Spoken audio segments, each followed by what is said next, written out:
What's up? This is your Captain Icetitan 123 here with another Icetitan reads Bleach fanfiction. The mice will play part 14. Now I know that that this video is a day late, but I really didn't feel up to recording actual video, but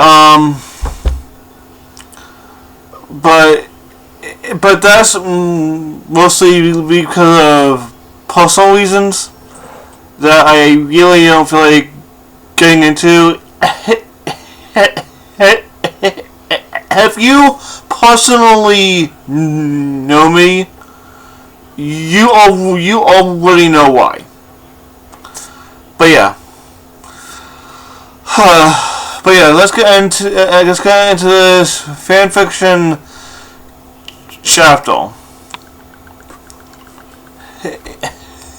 Eventually, my body insisted, so I relented. And ate. Everything was cold, but it didn't melt. It was food. Last thing I'd eaten was a few things while getting drunk at Kisuke's table. While I was eating, I was a bit disappointed. Taya never returned to tell me if his recommendation had been accepted and I could leave my cage. I couldn't stay in here much longer. I sank into my head, and that was a sad and lonely and dangerous place right now, not considering the hollow. If I added the hollow, I honestly had no idea what was preferable, awake and aware or not. Though I didn't know passed out drunk was bad. Very bad. I shuddered. That one vestige had me comprehending the depths of Rengi's Roy, and he had seen me like that for weeks. Once done eating, I placed the tray outside my door to save the young one the trouble of having to encounter me again. I went to the bath and opened the spigot that drained it into the gutter outside. Then there was Theo's lane. I did something totally foolish. I got into my hands and buried my face in it. I trembled. My body's response to his scent was involuntary. It was awash with emotions and memories.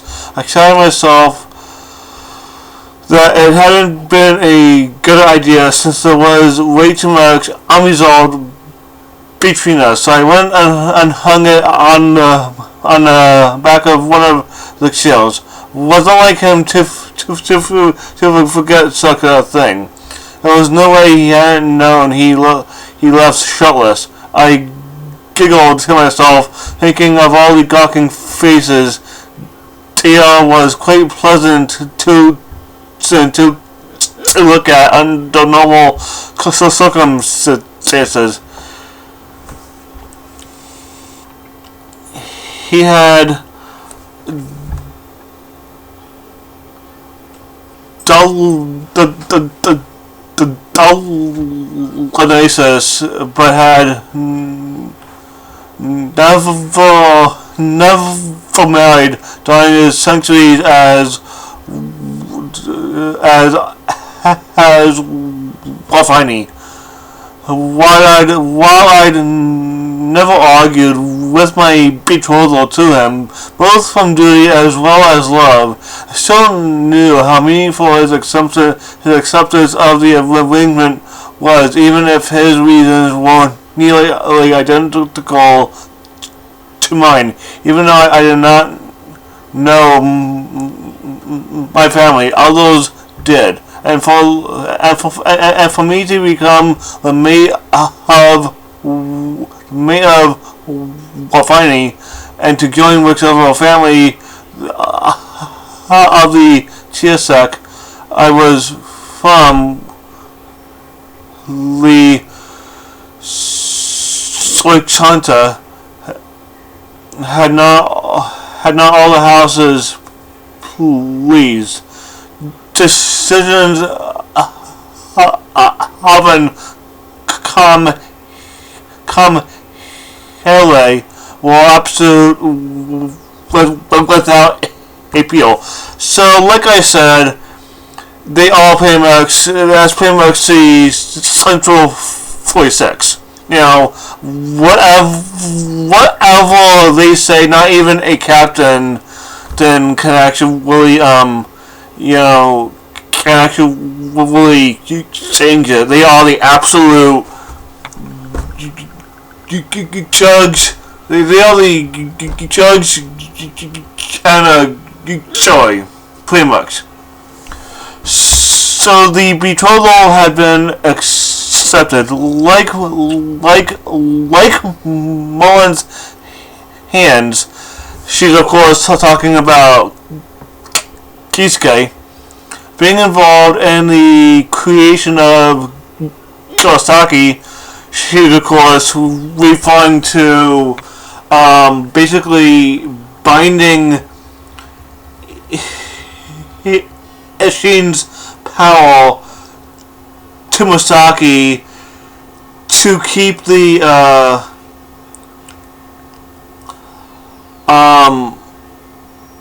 to basically keep the hollow that was inside of her at bay.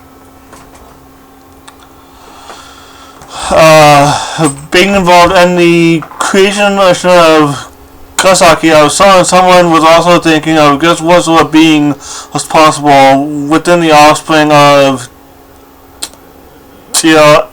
Emily. So all these thoughts had gone unappreciated at the time, and now I found them sullied by my actions and decisions in the Serite and the society. Right now, my home was nowhere. I screamed in frustration. I needed to hit something. I could not stay trapped in this space. I picked up one of the shells and twisted to throw it across the room when it was snapped out of my hands. The shell did nothing to you. Teo stated as he went to pick up his lane that had fallen on the floor. I realized I'd left this and was coming back for it. Seems my timing was impeccable. He placed the kilo back in its place at the table. I glared at him. I'm going to go start raving mad if I can't get out of here. I shouted. Who's on the? Oh God. Okay. A few names. A few words. I'm not going to be able to actually pronounce all coming up. So yeah. Sorry. Who's on the Elon Honey Kumlak cycle right now? He glared back at me and quickly forced himself back into his clothing.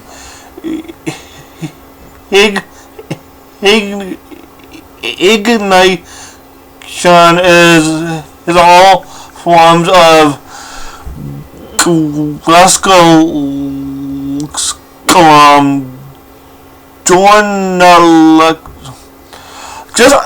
just a lot of names and words I cannot pronounce to save my life, so I'm sorry. And no one ever takes butter 2 weeks from me, no matter what else I may be doing through through training in Cheetah Kame is not my current task. Good. Surely as my gear and warning, you can take me to the training hall, at least. He sighed and the glare remained.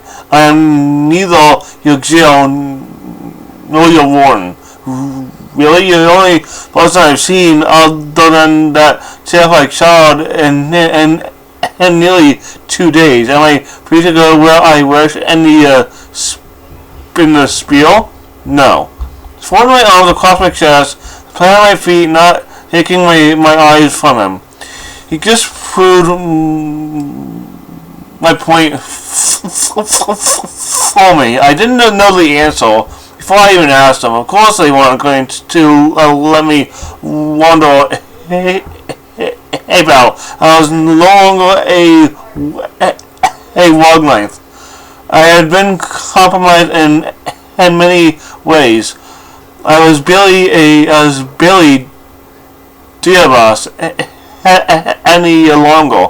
I couldn't be who or what I once was, but yet I could not leave either.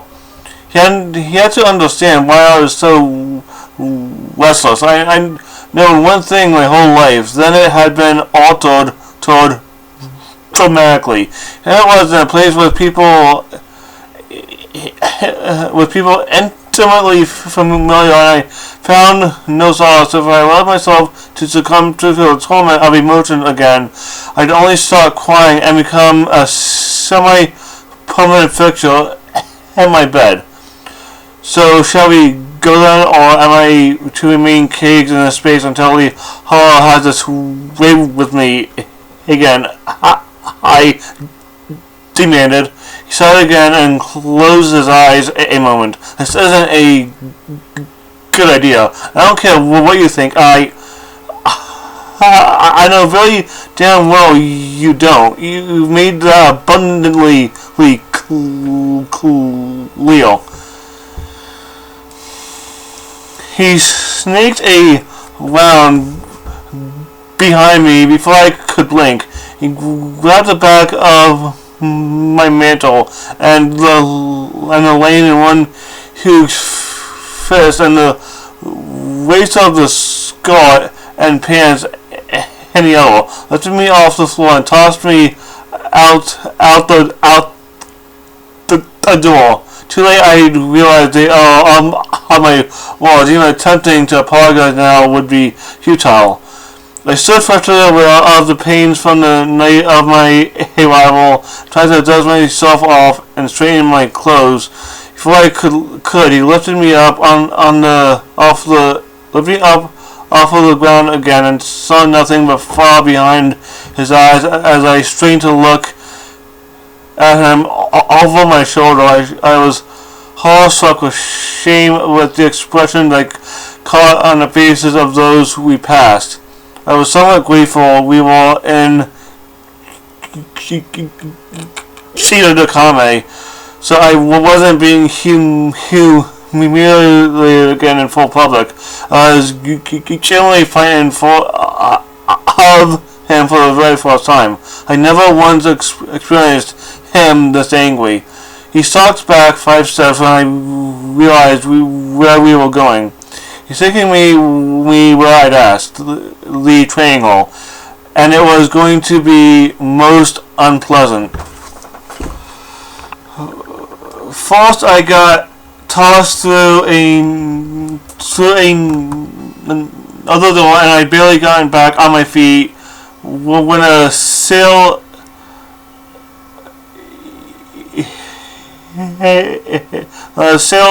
heli came flying through the air at me. I only just had a good grip on it when another came at me. I ducked out of the mantle and tossed it haphazardly out of the way. I quickly changed the hold as I had on the one in my left hand so I could build a block with it. 2, I asked as I faced him. The file behind his eyes was just as potent. Too much for you? Do I need to have some of the children's blood in? He questioned. I swallowed hard, cutting off any response I might have. I never thought him angry. Anything I said now would just fuel the fire within him. I was suddenly put in mind of facing off with Keithgate, who was Keithgate, and what he said to me. Right now, I did not want to be doing this. This was not Keithgate.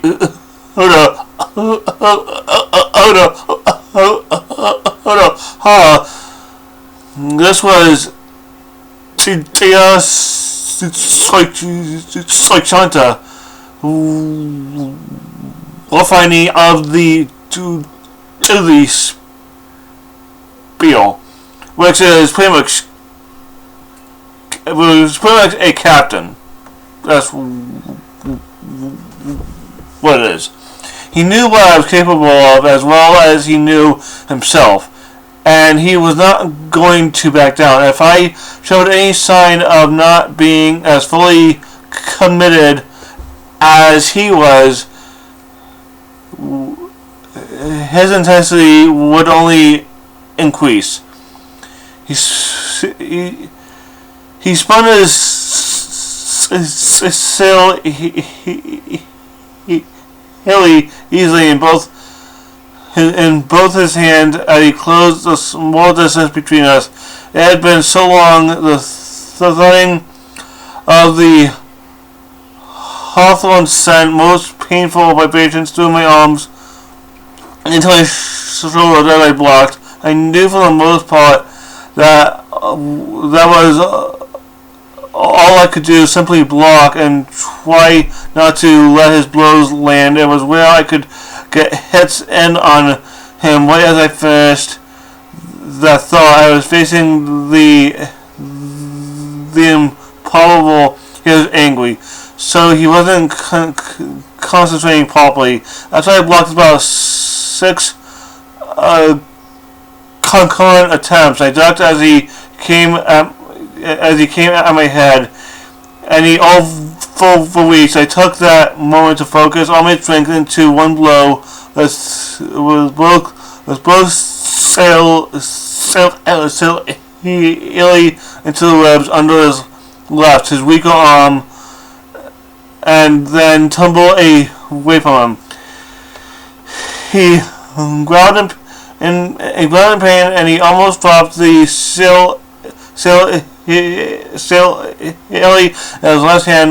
Once focused upon me again, he shot once more. I was barely able to keep my grasp, blocking the force of his blows, and my shoulders were starting to ache from the constant impact. Sadly, I mistimed a block by factors of a second, and it was enough. One of his sail illy slammed down upon my left hand across the knuckles. I screamed, nearly howling in pain. Unlike him, I was unable to retain my hold, and the sail illy tumbled to the floor. And before I continue, I just want to okay. Basically, what the sail illy is, it's a hard wooden club. But okay, and the sail illy tumbled to the floor. A cold, wicked grin crept across his face. My heart leapt into my throat as a terrible awareness filled me. He wasn't trying to defeat nor disarm me. He was actually with premeditated intent trying to hurt me. There was no hope for me here at all. Has this what's become of us? I asked as I darted out of out of his weeks. Is this all that we means? Perhaps not even that. He retorted, his voice a harsh, menacing well. I continued dashing about, though I knew I couldn't keep it up forever. I could feel my knuckles swell, and they throbbed with pain. I was sure two of them were broken. I foolishly managed to get too close, and he swung and hit me square in the back. The air was forced out of me, and I fell tumbling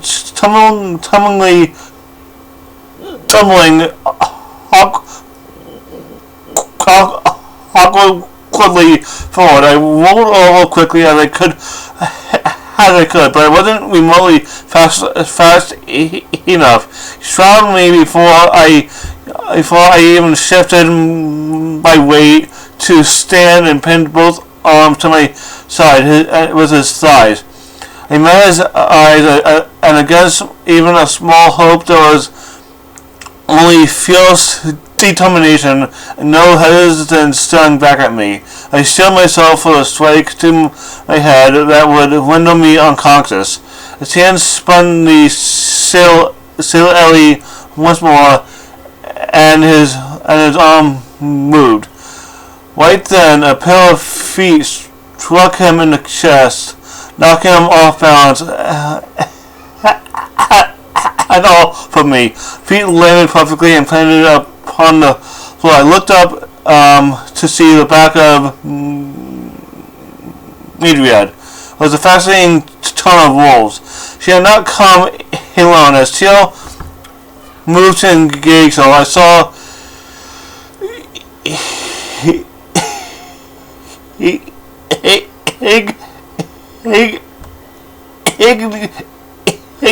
Sean and Neumann moved to either side of him.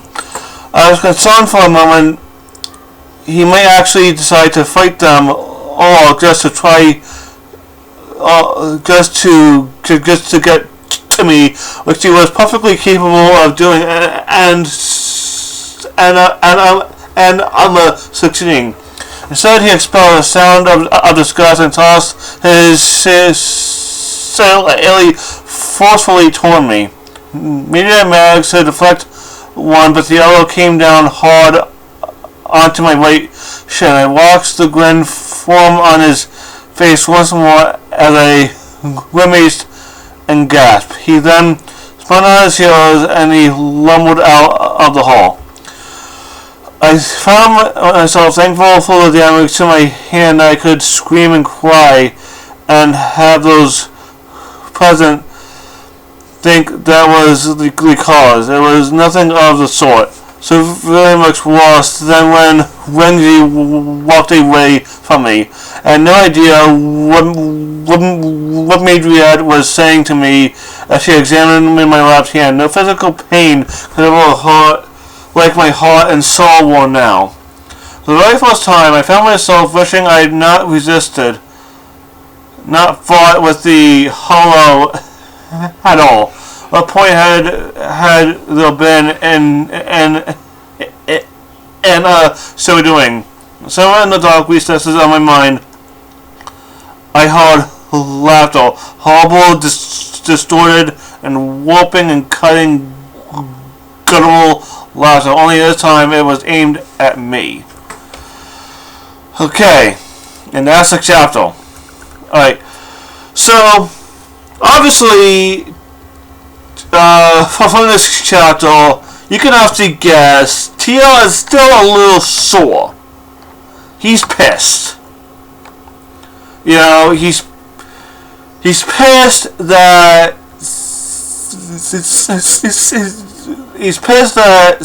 Siani was pretty much almost, she almost left him for Renji. And I guess in his mind, she only came back to get because it was the only way to get the actual to get the hollow out of him. Because obviously the Soul Society, they don't know how to do that.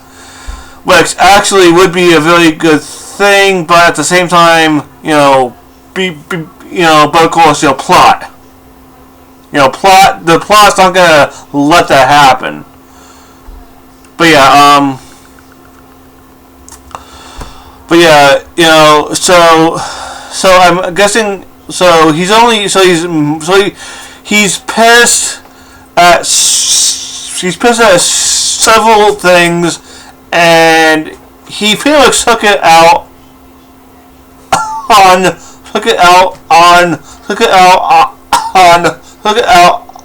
basically Siani herself, when a lot of it was not even her fault, especially the whole hollow thing. That was nowhere near her fault. If anything, and for those of you who have not guessed it yet, that would be Settle's fault. Yes. Who else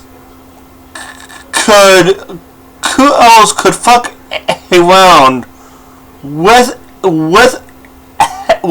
a hollow that and could actually make it do what it's basically trying to do to Siani, but Settle. But yeah, overall, this chapter has very good pacing. It has very good development for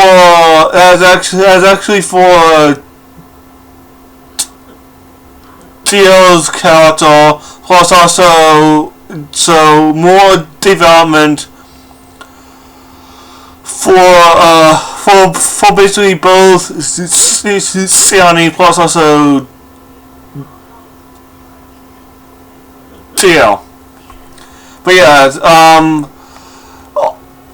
overall, this was a great This was a great fan fiction chapter.